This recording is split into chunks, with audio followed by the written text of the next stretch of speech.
Ayan boss, yung bolt action natin. Bale, eto, size nito, 1/2. Ayan, tapos ito, PVC lang to. Yung 1/2 na PVC. Tapos PVC powder. Ayan, yung nilagay natin. Ayan. PVC powder yung nilagay natin dyan.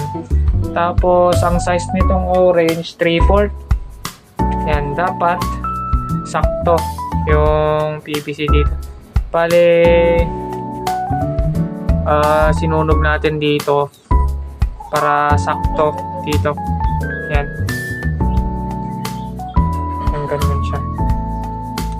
Parang ganyan boss. Ayan. Tapos naglagay ako ng o-ring. Bale, nilagyan ko siya ng PVC flat. Tapos binutas ko. Bale, ganyan yung itsura niya boss. Pero yung pagbutas mo dito boss, dapat sakto. Ayan o. Ayan. Tapos o-ring. Ayan, yung nilagay natin ng o-ring para iwas singaw. Ayan, okay lang yan kapag konting singaw, goods na yun. Ayan. Parang ganyan. Pasok natin.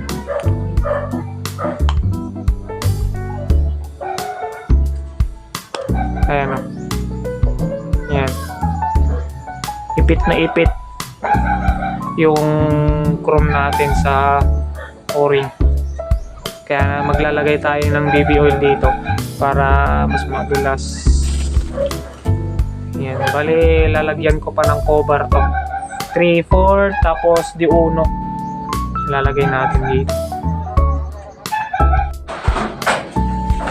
Ayan, nilagyan na natin ng di unong PVC blue.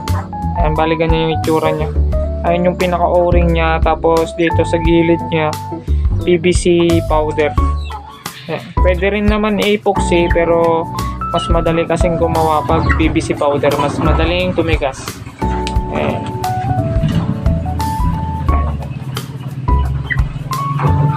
Dapat saktong-sakto yung PVC na nilalagay mo sa loob para iwas singaw din. Ayan. Ayan.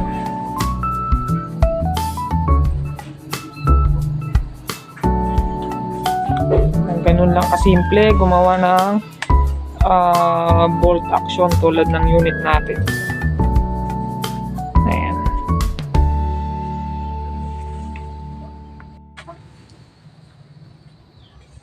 Ayan.